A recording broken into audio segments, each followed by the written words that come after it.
The Federal Elections Commission fined Representative Marjorie Taylor Greene $12,000 for alleged illegal PAC fundraising, according to a recently published consultation agreement. The FEC said Greene violated the Federal Election Campaign Act of 1971 for soliciting non-federal funds by reposting an advertisement she appeared in on her official Greene for Congress social media accounts. The advertisement was for Political Action Committee's Stop Socialism Now PAC. The PAC posted the advertisement on its website, YouTube, and social media feeds in December 2020. The video featured Greene speaking about the 2021 Senate runoff elections in her home state, which eventually resulted in the election of Democratic Senators Raphael Warnock and John Ossoff to their current seats, according to the conciliation agreement. In the video, Greene attempted to raise money for the PAC's efforts to keep Ossoff and Warnock from winning the seats. Stop Socialism Now PAC will stop Ossoff and Warnock from stealing our Senate seats. What the hell? Greene said in the ad, according to the agreement, it's time to fight back now before it's too late.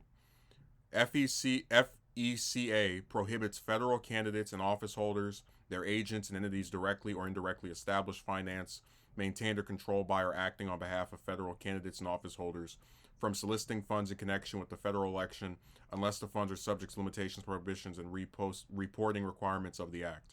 The FEC alleged that by reposting the advertisement in which she requests contributions through on-screen text, her plea to make a contribution today in the video, and via a web address on the donation website, she solicited non-federal funds.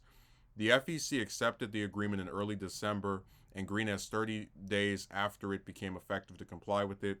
Since she was first elected in 2020, Greene has become a well-known and controversial figure in American politics. Earlier this week, a Florida resort canceled an event with her that would have occurred in the third anniversary of January 6th Capitol attack.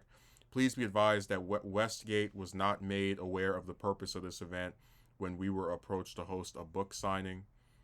The resort said in the emailed statement, the event has been canceled and is no longer taking place at our resort. Oh, so what probably happened is, because she had a book that came out recently, they probably said, oh yeah, this is for her to sign her memoir, and then as it came closer for the day, they were like, wait, this is on the same day as that's probably what happened.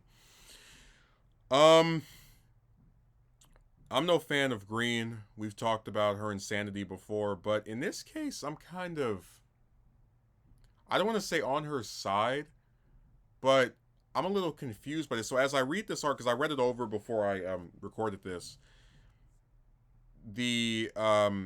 she spoke in favor of a PAC that posted this advertisement with right, and then she reposted on her accounts, and this the FECA, or the FEC rather, is alleging that by reposting the advertisement,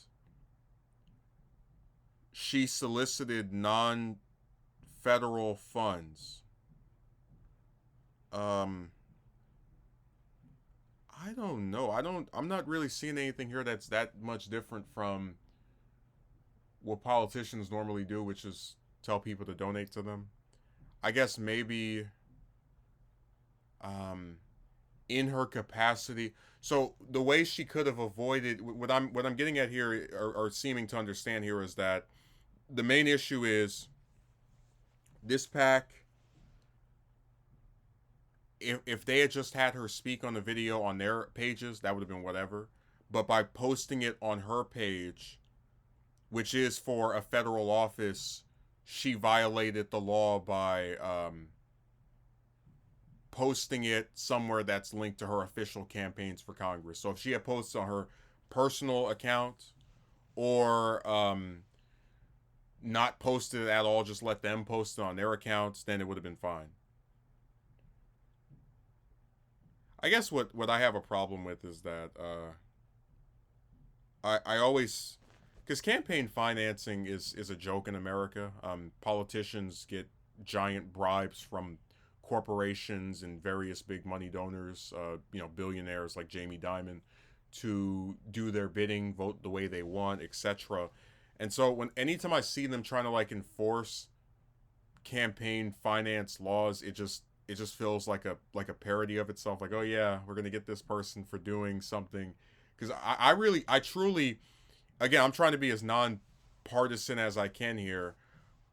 I really don't think what she did was that big of a deal. I'm not questioning the legitimacy of their of catching her violating the law, but I'm saying that because politicians so often do the whole, can you donate thing, she probably did make an honest mistake by posting it on her campaign account.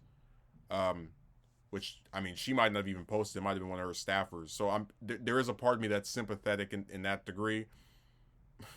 But I'm just laughing at a few things. I mean, one is stop socialism now. PAC will stop Ossoff and Warnock from stealing our Senate seats. Because I said what the hell earlier. I was saying that because it's like, how are they stealing Senate seats?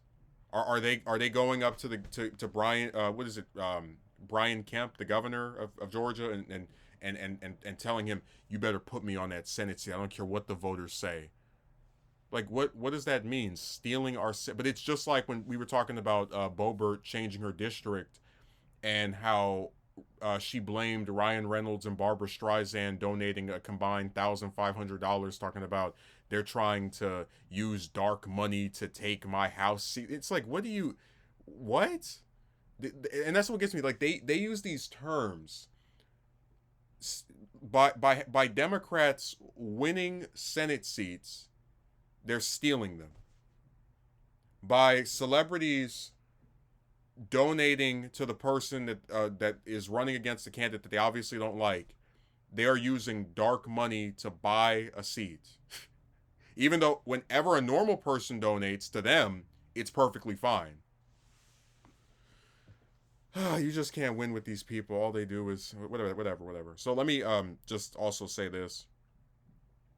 $12,000 for a normal person like myself, I would just damn near file for bankruptcy. I would say, oh my god, because we talked about before, 63% of Americans live paycheck to paycheck, and I have to look up the number, but it's like most Americans can't afford $1,000 emergency. But for a lot of these politicians, the ones that are middle aged plus that have their own law firms and businesses and whatnot, that's pennies to them. And honestly, what do you even say when, because like a regular person who's trying to get involved with this stuff that makes that mistake would go, oh God, 12,000, right? But for them, it's like, okay, yeah, I violated a law. Oh, fine, find me this amount. Okay, whatever. And that's one of the reasons I was saying when I was trying to look into running for the House, it was so scary trying to make sure that you're doing everything right, because there's so much stuff that a regular person wouldn't know. But when you're talking about a lady like this who's had multiple terms in the House, the idea that she doesn't know and that her staffers couldn't have told her, couldn't have looked into it, it's harder to believe, because it's not just her sitting at her desk all day, going online talking about the Democrat. No, it's her and her multiple people that work for her. So I don't know. It's just one of those things where I try to be sympathetic when there's a case to be made of people just not knowing something, because there are laws that we may not know. Just like, for example, Kellyanne Conway violated a law by endorsing Ivanka Trump's merchandise during an interview, telling people, "Hey, go buy her stuff." Do I believe that she did that, on purpose and knew the law and knew that you could? No. It doesn't mean she's stupid. It just means that there are a lot of laws that people involved with politics don't know about, because they're really not talked about unless you break them. So I would feel more sympathetic to Greene if it weren't for her being staffed with a bunch of people who can look this stuff up for her. $12,000 is a bunch of money for someone like myself, but for someone like her, she can just take this fine and spit it out like it's no big deal. And campaign finance laws in America are a joke. Which is why anytime I see an attempt at holding someone's feet to the fire about that stuff, I laugh, because it's a gag. It's a parody. None of it is serious. As long as these people have money and name recognition, they can pretty much do whatever they want. We have a person running for president right now who has a 50%, who has a, I'm going to say it, 80-90% chance of winning his party's nomination, and then a 50% chance of winning the general election, who has 91 criminal charges. had his mugshot taken and everything, and like that person may still end up being back in the White House by the end of the year. So it's the law. Like if you're rich and you have some name recognition, you can do whatever you want in America. It does. You can break any law. They might give you a slap on the wrist or some little penalty, but it's nothing.